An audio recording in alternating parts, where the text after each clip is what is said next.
नमस्कार दोस्तों, स्वागत है आपका अपने चैनल स्टडी पॉइंट गुरुजी में। और आज हम स्टार्ट करेंगे कंप्यूटर सब्जेक्ट, जो कि आपका UPPCL, DDA Delhi development authority, Delhi police और दिल्ली एसआई एग्जाम में जो है आपका 15 से 20 नंबर का ये कंप्यूटर सब्जेक्ट आपका पूछा जाएगा।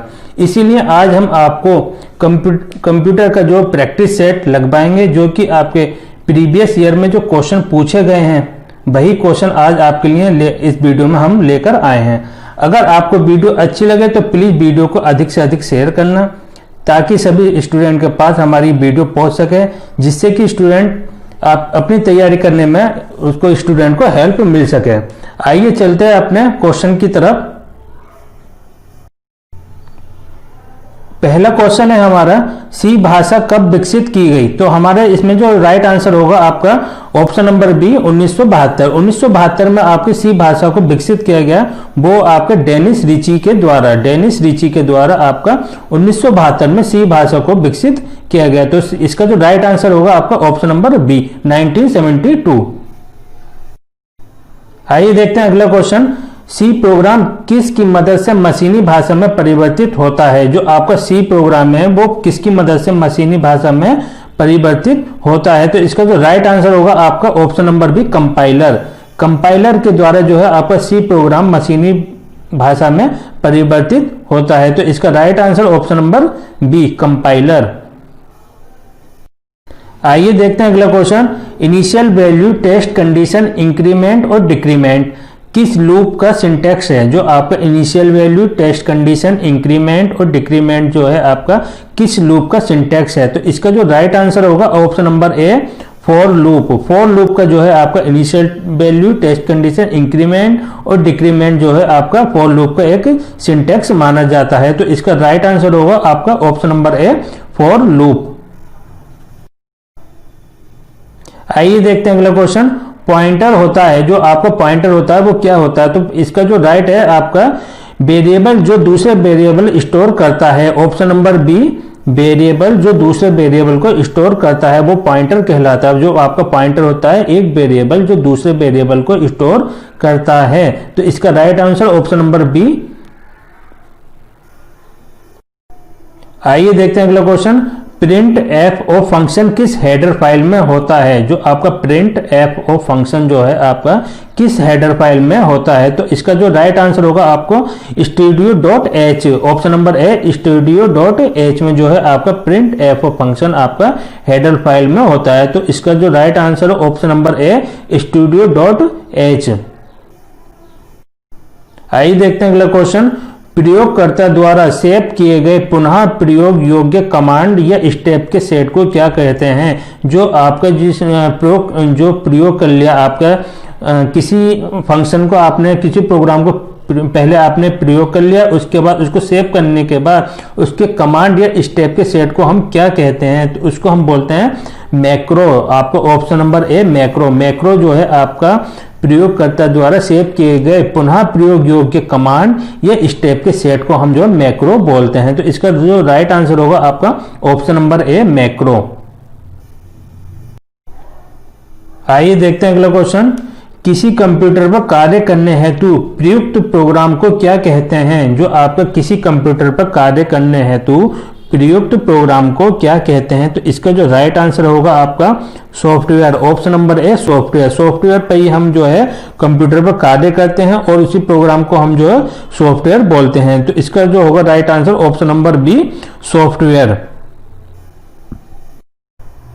आइए देखते हैं अगला क्वेश्चन, निम्नलिखित में से कौन सा सूचना प्रौद्योगिकी किस शब्दावली का भाग है? जो आपका निम्नलिखित में से सूचना प्रौद्योगिकी किस शब्दावली का भाग है?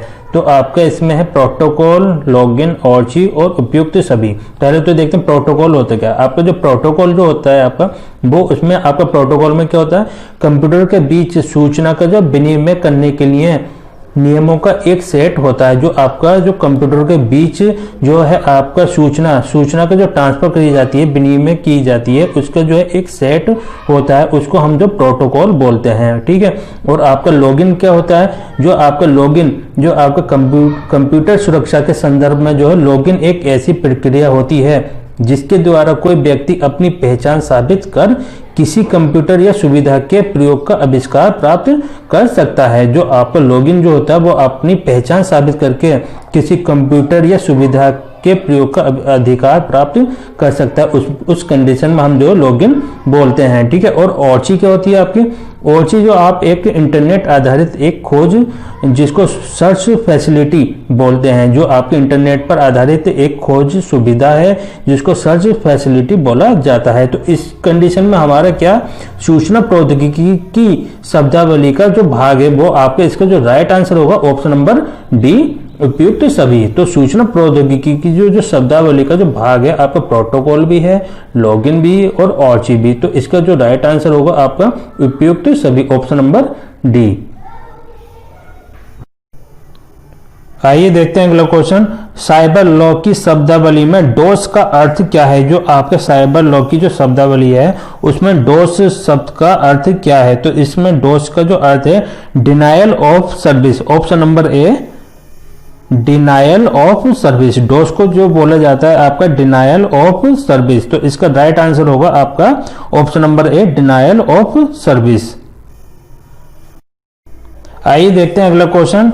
बाईमैक्स निम्नलिखित में से किससे संबंधित है? जो आपका बाईमैक्स होता है वो निम्नलिखित में से किससे संबंधित है? सबसे पहले तो आप ये देखिए बाईमैक्स, बाईमैक्स की जो फुल फॉर्म है आपका world wide interoperability for microwave access, world wide interoperability for microwave access, जो आपका बाईमैक्स की फुल फॉर्म ये है आपकी, ठीक। और इसमें होता क्या है, ये आपके एक दूर संचार प्रौद्योगिकी के अंतर्गत कार्य किया जाता है, जिसमें कि आपका क्या करते हैं, जो आपका डाटा होता है, डाटा का जो है ना आपका ट्रांसमिशन की सुविधा उपलब्ध कराता है। तो इसका जो राइट आंसर होगा आपका ऑप्शन नंबर डी, संचार प्रौद्योगिकी। तो संचार प्रौद्योगिकी के अंतर्गत ही आपका बाईमैक्स जो है आपका कार्य करता है। तो आपका बाईमैक्स की full form world wide interoperability for microwave access, जिसमें क्या आपका डेटा का जो है वायरलेस ट्रांसमिशन की सुविधा उपलब्ध कराता है। तो इसका जो राइट आंसर होगा आपका ऑप्शन नंबर डी, संचार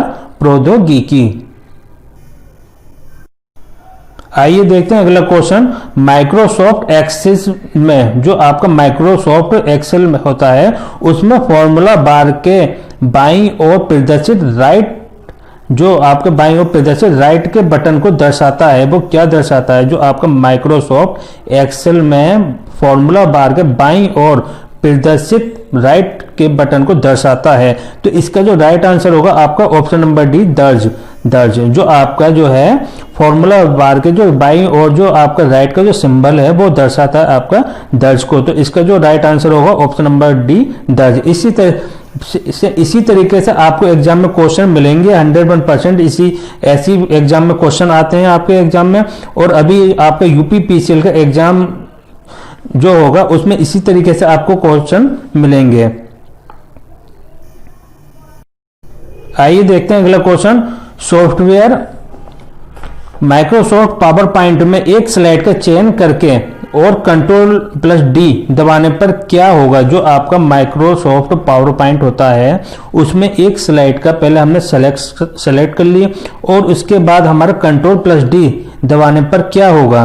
तो इसमें जो है आपका स्लाइड का डुप्लीकेट बनेगा। इसमें जो आपका राइट आंसर होगा ऑप्शन नंबर डी, स्लाइड का डुप्लीकेट बनेगा। मतलब कि एक स्लाइड के बाद जो है, जैसे हमने पहली एक स्लाइड हमने उसमें सेलेक्ट कर ली है, माइक्रोसॉफ्ट पावर पॉइंट में पहली एक स्लाइड सेलेक्ट करी, उसके बाद हमने जो है आप अपना जो है Ctrl+D दबाया, Ctrl+D जो है आपकी की दबाई और उसके बाद जो हमने पहले स्लाइड जो है हमने सेलेक्ट करी थी उसके बाद उसी की कॉपी बन जाएगी। मतलब कि Ctrl+D दबाने पर स्लाइड का डुप्लीकेट बनेगा। मतलब कि एक स्लाइड बनी उसी की सेम कॉपी आपकी दूसरी स्लाइड बन जाएगी। तो इस तरीके से आपका इसका जो राइट आंसर होगा आपका ऑप्शन नंबर डी, स्लाइड का डुप्लीकेट बनेगा। Ctrl+D दबाने पर जो है आपका स्लाइड का डुप्लीकेट बनेगा। आइए देखते हैं अगला क्वेश्चन। वर्ड प्रोसेसिंग, स्प्रेडशीट और फोटो एडिटिंग निम्नलिखित के उदाहरण हैं। तो इसका जो राइट आंसर होगा आपका ऑप्शन नंबर ए, एप्लीकेशन सॉफ्टवेयर। तो आपका एक एप्लीकेशन सॉफ्टवेयर के अंतर्गत ही आपका वर्ड प्रोसेसिंग, स्प्रेडशीट और आपका फोटो एडिटिंग, जितने भी आपके सॉफ्टवेयर से रिलेटेड जितने भी वर्किंग की जाती है वो आपके सब एप्लीकेशन सॉफ्टवेयर के अंतर्गत ही किया जाता है। तो इसका जो राइट आंसर होगा आपका ऑप्शन नंबर ए, एप्लीकेशन सॉफ्टवेयर। आइए देखते हैं अगला क्वेश्चन, एनईएफटी और आरटीजीएस क्या है। जो आपका एनईएफटी और आरटीजीएस क्या है, तो सबसे पहले ये समझिए आपके एनईएफटी की फुल फॉर्म क्या होती है। ये आपके लिखी हुई है इसमें, national electronics fund transfer. National electronics fund transfer आपका एनईएफटी, और RTGS real time gross settlement, जो आपका आरटीजीएस की जो फुल फॉर्म होती है आपकी real time gross settlement. Real time gross settlement जो है आपकी आरटीजीएस की। तो आपका एनईएफटी और आरटीजीएस क्या है, ये आपका बैंक से बैंक में इलेक्ट्रॉनिक फंड ट्रांसफर, जो बैंक से बैंक में इलेक्ट्रॉनिक फंड ट्रांसफर किया जाता है उसमें आपका एनईएफटी और आरटीजीएस होती है। तो इसका जो राइट आंसर होगा आपका ऑप्शन नंबर बी, बैंक से बैंक में इलेक्ट्रॉनिक फंड ट्रांसफर जो किया जाता है। आइए देखते हैं अगला क्वेश्चन, एक्सेल में निम्नलिखित में से क्या बनाए जा सकते हैं। जो आपका एक्सेल होता है कंप्यूटर में, उसमें निम्नलिखित में से क्या बनाए जा सकते हैं। तो इसका जो राइट आंसर होगा आपका option number C, bar chart, line graph और पाई चार्ट। आपका बार ग्राफ, लाइन चार्ट और पाई चार्ट जो है आपका एक्सेल में जो है आपका बनाया जाता है। जो एक्सेल का जो डाटा जो होता है उसको हम ग्राफ में प्रदर्शित करने के लिए उसमें चार्ट ऑप्शन का भी प्रयोग किया जाता है। जो आपके एक्सेल में जो डाटा होता है उसको आप ग्राफ में जो प्रदर्शित करेंगे उसको प्रदर्शित करने के लिए चार्ट ऑप्शन का प्रयोग किया जाता है। तो आपका एक्सेल में जो है आपका बार चार्ट, लाइन ग्राफ और पाई चार्ट का प्रयोग किया जाता है। तो इसका जो राइट आंसर होगा आपका ऑप्शन नंबर सी। आइए देखते हैं अगला क्वेश्चन, सुपर कंप्यूटर का उदाहरण है। जो आपका सुपर कंप्यूटर है उसका उदाहरण है, तो इसमें कौन सा आपका राइट होगा। आपका सुपर कंप्यूटर का उदाहरण जो है क्रे 2, ये भी आपका उदाहरण सुपर कंप्यूटर का सही है। इसमें क्रे XMP24 ये भी आपका सुपर कंप्यूटर का उदाहरण है, और टिन्हे 2 ये भी सुपर कंप्यूटर का उदाहरण। तो इसका जो राइट आंसर होगा आपका ऑप्शन नंबर डी, सभी। तो जो आपके जो सभी जो है आपके सुपर कंप्यूटर के उदाहरण है। तो इसका जो राइट आंसर होगा आपका ऑप्शन नंबर डी, सभी जो हैं ये आपके क्रे 2 और क्रे XMP24 और टिन्हे 2 ये आपके सुपर कंप्यूटर के उदाहरण माने जाते हैं। तो इसका राइट आंसर आपका ऑप्शन नंबर डी। आइए देखते हैं अगला क्वेश्चन, किसी संगठन की वेबसाइट का .com अंश सूचित करता है। जो आपकी किसी भी संगठन की जो वेबसाइट बनी होती है उसमें .com यूज करते हैं, वो आपका .com जो है अंश सूचित करता है क्या। तो इसका जो राइट आंसर होगा आपका option number D, commercial. Commercial जो है आपका .com अंश को सूचित करता है। सेम इसी तरीके से क्वेश्चन जो है आपको एग्जाम में मिलेंगे। अब इजी क्वेश्चन आपके एग्जाम में नहीं आते, अब आपके इसी पैटर्न पे आपके क्वेश्चन मिलेंगे आपके एग्जाम में। और आपका डीडीए का जो एग्जाम होने वाला भी 5 नवंबर से आपके डीडीए दिल्ली डेवलपमेंट अथॉरिटी का एग्जाम शुरू होंगे 5 आपके नवंबर से। और डीडीए में आपके 10 नंबर का कंप्यूटर जो है पूछा जाएगा, और उसमें इसी पैटर्न पर आपके क्वेश्चन बने हुए मिलेंगे आपको एग्जाम में। तो इसलिए इसको जो ध्यान पूर्वक पढ़िएगा, और इससे आपको काफी क्वेश्चन जो है आपको एग्जाम में मिलेंगे। आइए चलते हैं नेक्स्ट क्वेश्चन पे। आइए देखते हैं अगला क्वेश्चन, निम्नलिखित में से किसको एक कैरेक्टर को प्रस्तुत करने के लिए 7 बिटों की आवश्यकता होती है। इनमें से जो है आपका किस एक कैरेक्टर को प्रस्तुत करने के लिए 7 बिटों की आवश्यकता होती है। तो इसका जो राइट आंसर होगा आपका ऑप्शन नंबर ए, ASCII। तो इसका राइट आंसर ASCII जो है आपका 7 बिटों की आवश्यकता होती है। तो इसकी फुल फॉर्म क्या होती है आपकी, स्टैंडर्ड फॉर इंफॉर्मेशन इंटरचेंज,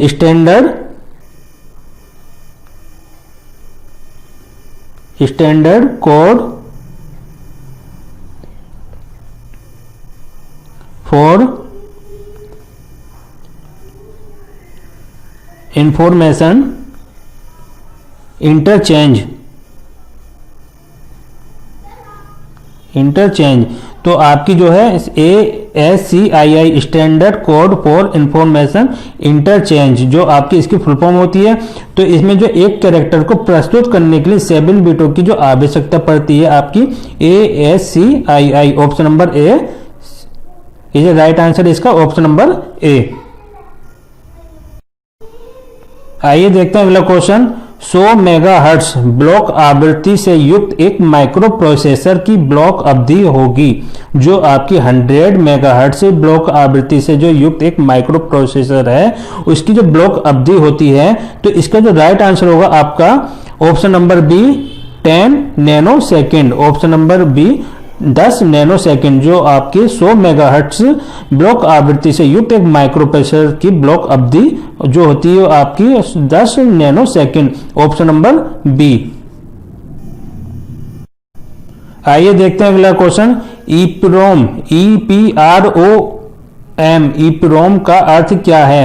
तो इसका जो राइट आंसर होगा आपका erasable programmable read only memory. Erasable programmable read only memory, ये जो आपका क्वेश्चन है तो इस तरीके से आपके जो है एग्जाम में आपको फुल फॉर्म पूछने के लिए क्वेश्चन आ जाता है एग्जाम में कि ईप्रोम की आप बताइए फुल फॉर्म क्या होती है। तो आपको याद होना बहुत जरूरी है कि ईप्रोम की जो आपका फुल फॉर्म है आपकी erasable programmable read only memory. तो इसका जो राइट आंसर होगा ऑप्शन नंबर ए। आइए देखते हैं अगला क्वेश्चन। पिक्सल क्या है? जो आपके जो पिक्सल होते हैं कंप्यूटर में तो वो क्या होते हैं? तो आपके जो पिक्सल है वो क्या है? तो एक कंप्यूटर प्रोग्राम जो चित्र बनाता है। तो इसका जो राइट आंसर होगा ऑप्शन नंबर ए, एक कंप्यूटर प्रोग्राम जो चित्र बनाता है। तो पिक्सल के जो होता है आपका चित्र बनाने में सहायता करता है। जो कंप्यूटर का जो प्रोग्राम होता है उस प्रोग्राम में जो चित्र बनते हैं वो पिक्सल के द्वारा बनते हैं। तो पिक्सल की मिक्सिंग होती है उसमें और प्रोग्राम में, और जो पिक्सल की हेल्प से ही आपका कंप्यूटर प्रोग्राम का चित्र बनता है। तो इसका जो राइट आंसर होगा ऑप्शन नंबर ए, एक कंप्यूटर प्रोग्राम जो चित्र बनाता है। आइए देखते हैं अगला क्वेश्चन। निम्नलिखित में से कौन सा प्रदर्शन ग्राफिक्स सॉफ्टवेयर है? इसमें जो आपका प्रेजेंटेशन ग्राफिक्स सॉफ्टवेयर कौन सा है? तो इसका जो राइट आंसर होगा आपका MS power point. Option number D MS power point. MS power point के अंतर्गत ही आपका कोई भी आपकी स्लाइड बनती है। स्लाइड में आप कुछ भी प्रेजेंटेशन कर सकते हो। आपका वीडियो का प्रेजेंटेशन है या आपका डॉक्यूमेंट प्रेजेंटेशन है या आपके किसी भी डाटा का प्रेजेंटेशन करना है, तो वो आप सभी जो प्रेजेंटेशन किए जाते हैं, जो आपके ग्राफिकल जितने प्रेजेंटेशन किए जाते हैं वो आपके सभी MS पावर पॉइंट में किए जाते हैं। स्लाइड का वो आपके जो स्लाइड के द्वारा आपका उसको प्रेजेंट किया जाता है। तो इसका जो राइट आंसर होगा आपका option number D MS power point. आइए देखते हैं अगला क्वेश्चन। निम्न निर्गत आउटपुट प्राप्त करने के लिए जिस गेट के सभी निर्दिष्ट इनपुट का उच्च होना आवश्यक है कौन सा होता है? जो आपका निम्न निर्गत आउटपुट प्राप्त करने के लिए जिस गेट के सभी निर्दिष्ट इनपुट का उच्च होना, मतलब कि इनपुट जो है हाई होना, वो कौन सा होता है? तो इसका जो राइट आंसर होगा आपका option number C NOR gate. NOR gate का जो है आपका जो है आउटपुट प्राप्त करने के लिए है, निर्गत आउटपुट प्राप्त करने के लिए जो है और आपका निर्दिष्ट इनपुट जो है आपका हाई होना चाहिए, इसलिए जो आपका इसका नोर गेट का प्रयोग किया जाता है। तो इसका जो राइट आंसर होगा आपका option number C NOR gate. आइए देखते हैं अगला क्वेश्चन। मूल ASCII कोडिंग स्कीम 128 विभिन्न कैरेक्टर की कोडिंग के लिए बिट्स का उपयोग करता है। जो आपका ASCII जो कोडिंग स्कीम है जो आपकी 128 विभिन्न कैरेक्टर की कोडिंग के लिए है, कितने बिट्स का प्रयोग करता है? तो इसका जो राइट आंसर होगा आपका ऑप्शन नंबर बी 7 बिट का जो है आपका ASCII कोडिंग स्कीम 128 कैरेक्टर की कोडिंग के लिए आपका 7 बिट का जो है प्रयोग करता है। तो आपका ASCII जो है आपके American standard code for information interchange, America standard code for interchange होता है।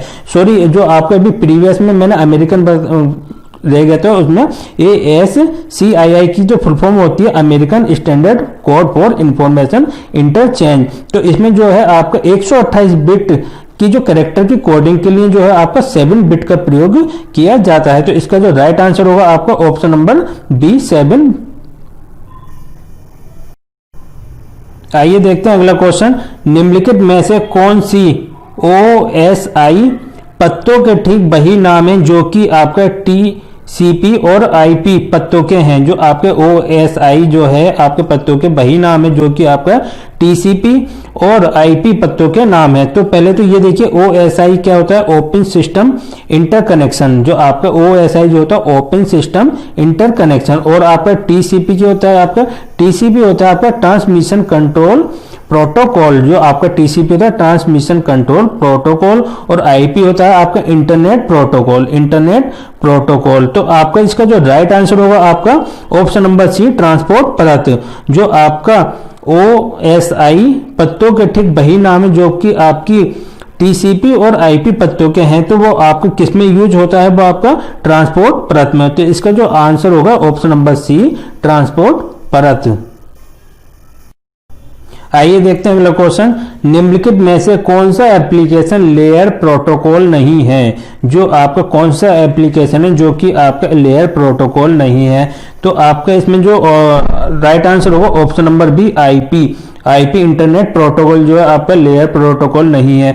तो पहले ये देखिए आपका HTTP क्या होता है, ये आपका हाइपर टेक्स्ट ट्रांसफर प्रोटोकॉल। जो hyper text transfer protocol HTTP, ये आपकी जो एग्जाम में फुल फॉर्म पूछी जाती है, एग्जाम में इस तरह के क्वेश्चन पूछ लिए जाते हैं कि HTTP की आपकी फुल फॉर्म क्या है, ये आपके IP का अर्थ क्या होता है, ये आपके FTP की जो फुल फॉर्म क्या है। तो ये आपको याद होनी बहुत ही आवश्यक है। तो आपकी HTTP की जो फुल फॉर्म है hyper text transfer protocol, hyper text transfer protocol HTTP, और IP का क्या होता है इंटरनेट प्रोटोकॉल, इंटरनेट प्रोटोकॉल। और टेलनेट जो होती है आपकी टेलीटाइप नेटवर्क, टेलनेट जो होती है आपकी टेलीटाइप नेटवर्क होती है, ठीक है। और आपकी FTP जो होती है फाइल ट्रांसफर प्रोटोकॉल, आपकी जो आपकी ये आती है FTP फाइल ट्रांसफर प्रोटोकॉल, जो फाइल को ट्रांसफर की जाती है, ठीक है। टेलनेट जो होती है टेलीटाइप नेटवर्क, IP होती है इंटरनेट प्रोटोकॉल, HTTP होती है हाइपर टेक्स्ट ट्रांसफर प्रोटोकॉल। तो ये सभी आपको इनकी फुल फॉर्म याद होनी आवश्यक है, सभी एग्जाम में पूछी जाती है। तो इसका जो राइट आंसर होगा आपका एप्लीकेशन लेयर प्रोटोकॉल नहीं है। तो आपका इसका राइट आंसर होगा option number B internet protocol. Internet protocol जो है आपका एप्लीकेशन प्रोटोकॉल नहीं है। इसका right answer option number B. आइए देखते हैं अगला क्वेश्चन। नेटस्केप नेविगेटर एक है। जो आपका नेटस्केप नेविगेटर है वो क्या होता है। तो इसका जो राइट आंसर होगा आपका option number C web browser. Web browser जो है आपका नेटस्केप नेविगेटर होता है। तो इसका right answer option number C web browser. आइए देखते हैं नेक्स्ट क्वेश्चन। इनमें से कौन सा DBMS सॉफ्टवेयर नहीं है। जो आपका DBMS सॉफ्टवेयर नहीं है वो कौन सा है आपका। पहले तो ये देखिए DBMS की फुल फॉर्म आपका डाटाबेस मैनेजमेंट सिस्टम। DBMS क्या होता है डाटाबेस मैनेजमेंट सिस्टम। जो सॉफ्टवेयर है वो कौन सा नहीं है। तो इसका जो राइट आंसर होगा आपका ऑप्शन नंबर सी कोबोल। जो आपका कोबोल जो है आपका DBMS सॉफ्टवेयर नहीं है। तो ये पहले तो ये आपका एग्जाम में पूछ लेते हैं DBMS की फुल फॉर्म क्या होती है। तो आपको जरूर याद होनी चाहिए डाटाबेस मैनेजमेंट सिस्टम। DBMS क्या होता है डाटाबेस मैनेजमेंट सिस्टम। और इसका जो सॉफ्टवेयर नहीं है तो इसका जो right answer option number C COBOL. आइए देखते हैं नेक्स्ट क्वेश्चन। इंटरनेट पर पासवर्ड का प्रयोग करने के लिए एक सॉफ्टवेयर का प्रयोग किया जाता है ताकि सरलता से पासवर्ड को पकड़ा ना जा सके। इसे कहते हैं जो आपके इंटरनेट पर पासवर्ड का यूज किया जाता है। उस पासवर्ड को यूज करने के लिए जो सॉफ्टवेयर हम यूज करते हैं और जो कि आपका पासवर्ड कोई भी अदर जो आपका हैकर वगैरह जो होते हैं आपके पासवर्ड को हैक नहीं कर सके या पकड़ नहीं सके, तो उस सॉफ्टवेयर को हम क्या बोलते हैं। तो इसका जो राइट आंसर होगा आपका encryption. Option number D encryption. Encryption जो है आपका इसका राइट आंसर होगा जो कि आपका पासवर्ड बनाने के लिए सॉफ्टवेयर का प्रयोग किया जाता है। तो इसका right answer option number D. आइए देखते हैं नेक्स्ट क्वेश्चन। ऑपरेटिंग सिस्टम क्या है। जो आपका एक ऑपरेटिंग सिस्टम होता है वो क्या है। तो इसका जो राइट आंसर होगा आपका option number C system software. System software जो है आपका ऑपरेटिंग सिस्टम कहलाता है। क्वेश्चन पूछ लेते हैं एग्जाम में, ऑपरेटिंग सिस्टम क्या होता है, तो आपका ऑपरेटिंग सिस्टम जो होता है आपका सिस्टम सॉफ्टवेयर आपका ऑपरेटिंग सिस्टम होता है। तो इसका right answer option number C, system software. आइए देखते हैं नेक्स्ट क्वेश्चन। निम्नलिखित में से कौन सा ऑपरेटिंग सिस्टम है, जो आपका निम्नलिखित में से ऑपरेटिंग सिस्टम कौन सा है, तो इसका जो राइट आंसर होगा option number B, Linux. Linux जो है आपका ऑपरेटिंग सिस्टम है। तो एमएस ऑफिस और नॉर्टन और एडोब जो है आपका, ये आपका ऑपरेटिंग सिस्टम नहीं है। तो इसका जो राइट आंसर होगा ऑप्शन नंबर बी, लाइनेक्स जो है आपका एक ऑपरेटिंग सिस्टम होता है।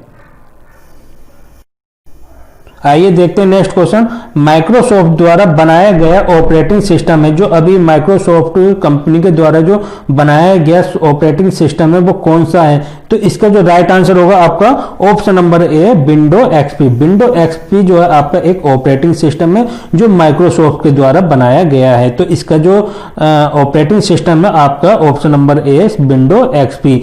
क्वेश्चन सेम इसी तरीके से आपको एग्जाम में मिलने वाले हैं, इसको ध्यानपूर्वक पढ़िएगा क्वेश्चनों को। आइए देखते हैं नेक्स्ट क्वेश्चन।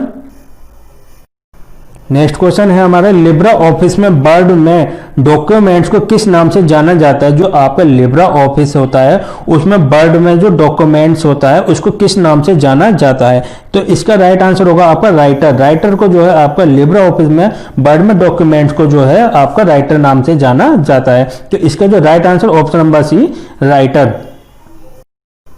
आइए देखते हैं नेक्स्ट क्वेश्चन। राइटर का डिफॉल्ट फाइल एक्सटेंशन क्या है। जो आपका राइटर होता है उसका जो डिफॉल्ट फाइल एक्सटेंशन क्या है, तो इसका जो सही आंसर होगा आपका option number B, .odp। .odp जो है आपका डिफॉल्ट फाइल एक्सटेंशन है जो आपका राइटर का, तो इसका right answer option number B. आइए देखते हैं next question. LibreOffice Writer में किसी भी लाइन की शुरुआत में जाने की शॉर्टकट की क्या है। जो आपका लिब्रा ऑफिस राइटर में जो है आपकी किसी भी लाइन की जो शुरुआत में जाने की शॉर्टकट की क्या है, तो आपका इसका राइट आंसर होगा control plus home. Control plus home. Control plus home की आपके अगर की दबाएंगे तो आप जो है लिब्रा ऑफिस में राइटर में जो है लाइन की शुरुआत में जहां से आपने टेस्ट लिखना स्टार्ट किया है, तो आपकी जो टेस्ट की जो स्टार्टिंग वाली जो लाइन है आपके वहां पर आप पहुंच जाएंगे। तो आपकी जो है लाइन की शुरुआत में जाने की शॉर्टकट की क्या है, इसकी कंट्रोल प्लस होम। तो इसका राइट आंसर होगा आपका option number B, control plus home. अच्छा, आज हमने जो है आपको ये प्रैक्टिस सेट कंप्लीट कराया है जिसमें कि आपके 35 इंपॉर्टेंट क्वेश्चन आपके लिए रखे गए हैं। और आपको हमारी वीडियो कैसी लगी प्लीज हमें कमेंट करके जरूर बताइएगा और हमारे चैनल को सब्सक्राइब करिएगा और लाइक करिएगा।